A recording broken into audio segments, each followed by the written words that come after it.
विरोधी अरविंद केजरीवाल की 100 दिन की सरकार को अभी तक के कामकाज को फेल बता रहे हैं और कह रहे हैं कि कुछ भी नहीं हुआ है। लेकिन आज दिल्ली के कनॉट प्लेस में ओपन कैबिनेट बुलाई गई है और वहां तगड़े इंतजाम किए गए हैं।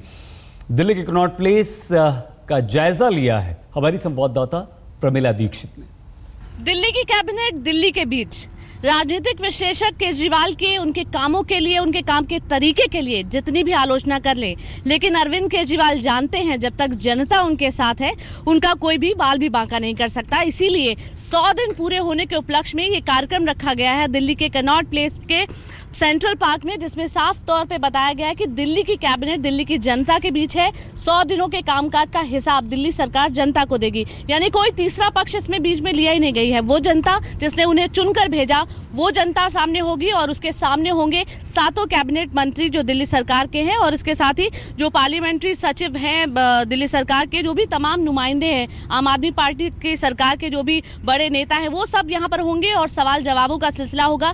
क्या कुछ किया है ये बताएंगे और जाहिर तौर पर बड़ी उपलब्धियों के नाम पर बिजली पानी है, किसानों को दिया गया मुआवजा है, भ्रष्टाचार के खिलाफ जो हेल्पलाइन चलाई है उसकी उपलब्धियां जो आपको दिल्ली के तमाम चौराहों पर देखने को मिलती हैं वो मिलेंगी। और अरविंद केजरीवाल कहीं से भी खुद को नरेंद्र मोदी से कमतर नहीं समझते, उनके समकक्ष समझते हैं खुद को। इसीलिए सेंट्रल की सरकार के जो पूरे हो रहे हैं 1 साल, उसके बराबर इन 100 दिनों को आंका जा रहा है। एक तरफ मथुरा में रैली होगी, दूसरी तरफ यहाँ पर रैली होगी और टाइमिंग्स कुछ इस तरह की है। नरेंद्र मोदी जब अपनी बात शायद रख चुके होंगे तब यहाँ पर कार्यक्रम शुरू होगा, तो वो जो बोलेंगे उस पर भी आलोचना होगी, उस पर भी कटाक्ष होंगे। यहाँ पर तमाम तैयारियां आपको देखने को मिलेगी, कुर्सियां सजनी शुरू हो गई हैं, लाइट और जो यहाँ पर इंतजाम किया गया है मंच को सजाने का वो सब कुछ चल रहा है, क्योंकि भीड़ को किस तरह बांधना है, समा जिस तरह बांधना है, ये अरविंद केजरीवाल से बेहतर और आम आदमी पार्टी की रैलियों से बेहतर कोई नहीं समझ सकता। तो वो समा बांधने के लिए यहाँ पर पूरे इंतजाम किए गए हैं। लोगों को बताया गया है कि आपकी चुनी हुई सरकार है,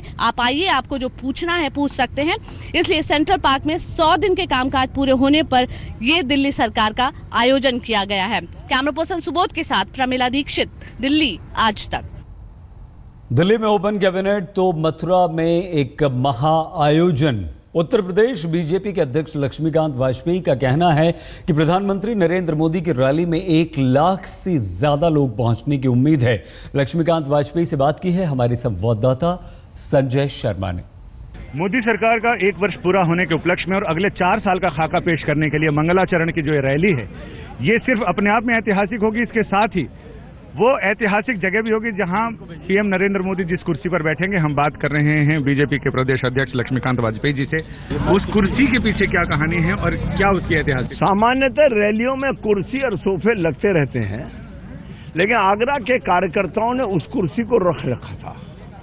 स्वाभाविक है कि जिस कुर्सी पर बैठकर देश की जनता को संबोधित कर ब्रज क्षेत्र की जनता को विशेष तौर पर संबोधित करने के बाद आदरणीय नरेंद्र मोदी जी देश के प्रधानमंत्री बने, तो कार्यकर्ताओं की इच्छा हुई कि जब वो कुर्सी सुरक्षित है तो उसी पर आदरणीय प्रधानमंत्री जी को बैठाया जाए।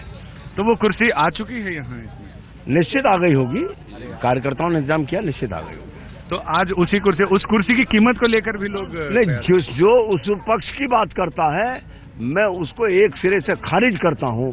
कुर्सी सामान्य कुर्सी है, ये हमारी भावना का मुद्दा है कि प्रधानमंत्री जी ने उस पर पूर्व मतलब जब भारतीय जनता पार्टी के नेता ग्रुप में रैली संबोधित की थी, इसलिए हमारी भावना कि उसके बाद प्रधानमंत्री बने तो, लेकिन उसकी कीमत और इस सब में जो भी कोई चर्चा करता मैं सिरे से खारिज करता हूं। लेकिन एक एनआरआई ने वो कुर्सी लेने की, उस ऐतिहासिक कुर्सी को लेने की इच्छा जताई। ये सूचना आपके पास होगी, भारतीय जनता पार्टी आगरा के पास नहीं है।